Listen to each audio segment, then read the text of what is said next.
Quando você ouve a palavra violência, o que vem na cabeça? Você saberia reconhecer uma violência doméstica se estivesse vivendo em uma? Muita gente pensa em socos, empurrões e agressões físicas. Mas a violência nem sempre deixa marcas no corpo. Porque existem mulheres que nunca levaram um tapa sequer, mas vivem sendo humilhadas, diminuídas, controladas todos os dias. E esse é mais um Papiano como Mãe. Oiê! Meu nome é Nara Andrade, seja bem-vindo ao canal Papiano. Para o início de tudo, antes de falar aqui com vocês sobre o nosso tema do vídeo de hoje, no vídeo passado eu fiz um vídeo relatando sobre as mulheres que queriam engravidar para segurar o casamento, ou o casal que tiveram um filho para que o casamento mudasse, enfim. E nesse vídeo eu disse algumas coisas relacionadas como você não depender financeiramente do seu companheiro, né, ou da sua companheira, você ficar à mercê de uma outra pessoa no controle da sua vida em total. A gente sabe muito bem que hoje em dia tudo envolve dinheiro. E eu fiquei pensando sobre as pessoas que vivem violência doméstica e não conseguem sair desse ciclo porque tem a dependência emocional, tem a questão financeira, que não sabe para onde ir, não tem para onde ir, ainda mais se tiver criança no meio. Então, nesse vídeo daqui de hoje, venho mostrar pra vocês que existem vários tipos de violências. Não somente aquela violência física. Talvez você esteja vivendo um relacionamento ao qual você não se sente feliz, não se sente completa, se sente mal. Você pode estar vivendo um quadro de violência e não saber. Então, vou listar pra vocês aqui quais são os tipos de violência doméstica que você possa, assim, olhar, ver e correr para onde corrigir ou denunciar. Enfim, temos aqui anotados 7 tipos de violência doméstica. Vou dizer pra vocês aqui em alto, tá, pra vocês saberem qual é que eu tô falando. Violência física, psicológica, verbal, patrimonial, financeira, moral e sexual. Gente. Violência física. Tem empurrões, tapas, soco, chutes, puxões de cabelo. A pessoa pode queimar ou ferir de propósito e pedir a pessoa fazer algo usando a força. Gente, eu costumo dizer isso pra vocês que os sinais aparecem muito no namoro. Mas tem casos da pessoa só se revelar depois, né? De casar, noivar ou morar junto. Mas a partir do momento que ele te deu um empurrãozinho e depois te pediu desculpa e no dia seguinte vai fazer a mesma coisa, eu acho que já é um sinal de você se afastar, porque primeiro começa com xingamentos, brigas, depois vai pro empurrão e depois vai pra um tapa e do tapa vai pro soco.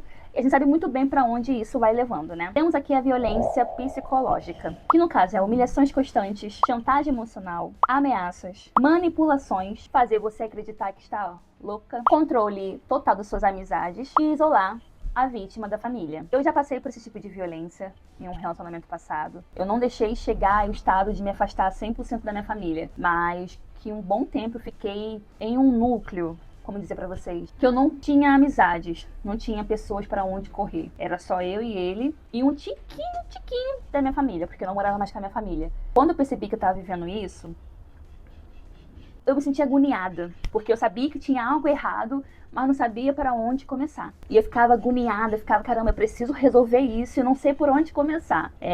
Então, assim, eu entendo a questão de você não saber qual vai ser o seu primeiro passo. Mas é importante você reconhecer padrões, tá? Violência verbal, que também pode ser considerada como violência psicológica. Xingamentos, gritos, ofensas. A pessoa vai te ridicularizar. Sua aparência, sua inteligência, a sua capacidade de ser mulher. Fazer comentários relacionados ao seu corpo. Diminuir sua autoestima, no caso. Eu conheço pessoas bem próximas que vivem constantemente isso em seu relacionamento. Vive tanto que virou um padrão. Acredito que as pessoas, ela simplesmente ignora que isso é errado e vive nesse padrão dia após dia, que vira uma coisa normal e que tá tudo bem. Pra ela tá tudo certo. Ela até estranha se um dia ela encontrar uma outra pessoa e essa outra pessoa tratar ela bem. Conheço, gente, conheço. Violência patrimonial. A pessoa pode quebrar o seu celular, roupas, objetos pessoais, vai tomar seus documentos, vender seus bens sem autorização e pedir acesso a bens que pertencem à pessoa. Essa mesma pessoa que eu falei pra vocês foi uma pessoa que ela deixou acontecer algo no passado com ela. Cara, o companheiro dela simplesmente pegou algumas coisas dela e simplesmente deu fim. Assim, ó, foi um trelelê no início? Foi um trelelê no início. Só que depois, gente, depois Parece que sumiu na cabeça e pá, e voltou com a pessoa, sabe? E o pior não é isso, o pior é outras pessoas de fora incentivando a pessoa a voltar com esse tipo de ser humano, tá entendendo? Ainda tem isso ainda, além de você estar vivendo esse tipo de violência, as outras pessoas que simplesmente não conseguem acessar a área de perigo, alertar, simplesmente incentivar a pessoa a perdoar, voltar. E, gente, falando pra vocês aqui, de fundo do meu coração, eu acredito muito que as pessoas podem ter sim uma segunda chance. Acredito que as pessoas podem sim mudar. Acredito que Deus pode, assim, derramar na cabeça da pessoa bênçãos a ponto da pessoa realmente virar uma outra pessoa. Só que, gente, não é de um dia para o outro. Não é de um mês para o outro. Se nem você muda desse jeito, quem dirá uma pessoa que é violenta? Deus, ele faz milagre. Mas também só faz milagre a partir do momento que a pessoa permite que ela seja mudada. A partir do momento que a pessoa permite realmente ser um outro tipo de ser, um outro tipo de pessoa, sabe? Não é algo fácil. E outra coisa, gente, olha só. Nem tudo é culpa do diabo, tá? Às vezes o diabo tá fazendo nada. Aí a pessoa vai lá e usa o diabo, tá entendendo? Ah, eu me estressei.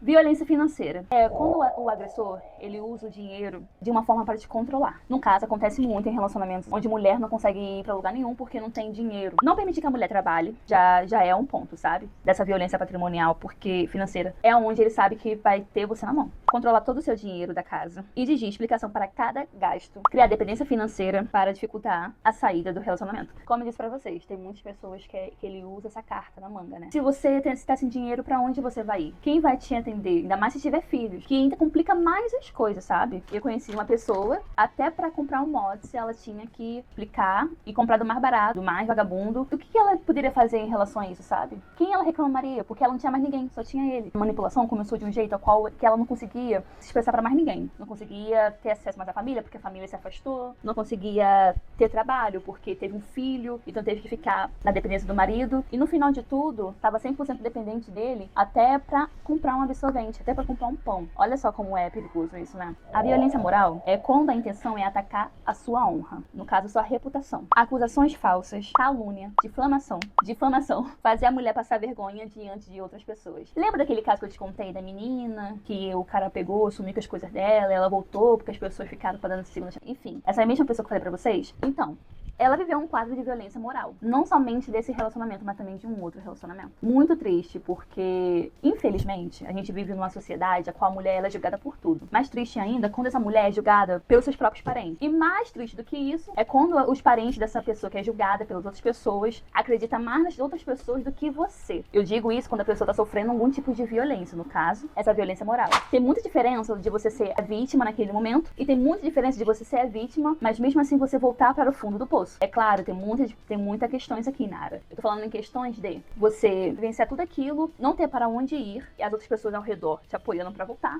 Ou tem aquele caso da pessoa que vive todos os dias uma violência desgraçada e mesmo assim prefere voltar do que perder aquele relacionamento. Como eu disse pra vocês, tem muitas mulheres que vivem num relacionamento assim porque não querem ficar sozinha, não querem enfrentar o mundo sozinha. E isso, gente, é muito triste, porque parece que a pessoa não tem mais nada ao redor dela. Esquece que ela é uma pessoa jovem, esquece que a pessoa pode viver outros tipos de amores, não só de carnal, enfim, mas ela pode ter outros tipos de experiências, sabe? Mas mesmo assim, aquele ciclo vicioso do briga, te amo, cama e beijo, acaba vencendo 1000 vezes mais do que a sua consciência, a sua capacidade de pensar. Violência sexual. Obrigar a ter relações sexuais, impedir o uso de métodos contraceptivos, forçar práticas com a pessoa que não deseja realizar o ato. Gente, esse daqui é um tema um pouquinho complexo de se explicar. Eu já ouvi muitas pessoas falando que quando você é casado, casada, você não pode negar sexo ao seu parceiro. E a gente ouve muitos discursos dentro de igrejas. Bom, eu vou tentar formular aqui pra vocês. É claro,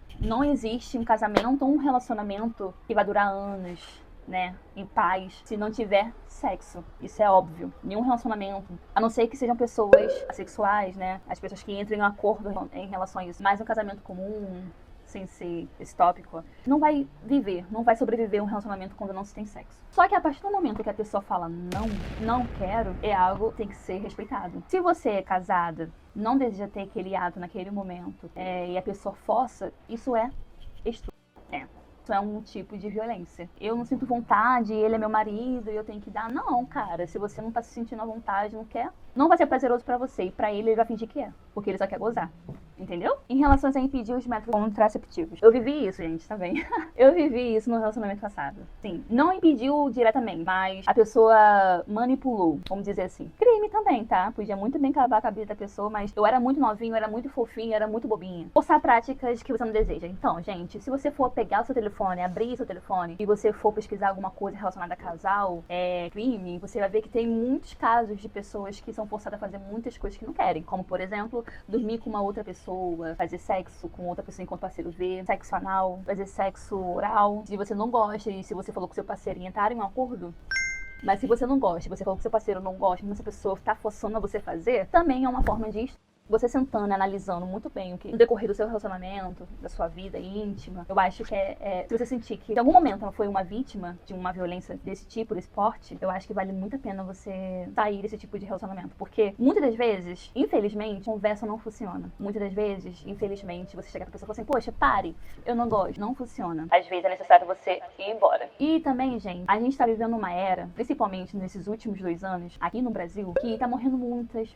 mulheres. Morrendo mulheres vítimas de atrocidades de rua, como estupro, roubo, também mulheres como violência doméstica, matou por matar. E outra coisa, porque a mulher não quer mais continuar no relacionamento. E a pessoa não aceitar o caso do término do relacionamento, querer que a pessoa morra, porque não quer que a outra pessoa viva a vida dela. E isso, querendo ou não, é uma forma de controle. A gente tá vivendo uma era muito alta de índice de feminicídio. Muitas mulheres estão morrendo por besteira. Então, meninas, se você tem chance de sair desse relacionamento abusivo, desse exato momento, você saia. Não deixe pra acontecer algo ruim lá na frente. Eu sei também que tem casos de pessoas que morreram por morrer. Às vezes porque não quer a pessoa. Eu sei disso, eu concordo com você. A gente não tá protegida 100% na nossa vida. Eu não tô. Eu me sinto protegida em casa. Aqui é minha casa, eu tenho meu marido. Eu sei que meu marido não vai fazer nada de ruim comigo, mas mesmo assim, a partir do momento que você viu a primeira bandeira vermelha, o primeiro sinal que você vai viver uma vida infernal, não pague o pato pra isso. Pega suas coisinhas, suas bolsinhas, nem que seja só uma sacolinha com suas calcinhas dentro, você vai embora. Uma hora ou outra você vai conseguir se reerguer. Não vale a pena ficar nesse relacionamento, viver uma violência doméstica dia após dia, porque você vai viver uma vida horrível. Vai morrer todos os dias desejando viver. Então, o vídeo que eu fiz pra vocês foi pra relatar sobre violência doméstica, ainda mais para as mulheres que têm a dependência financeira em uma outra pessoa. Infelizmente, tem muita gente que não consegue enxergar a saída, tem gente que não consegue realmente não pegar,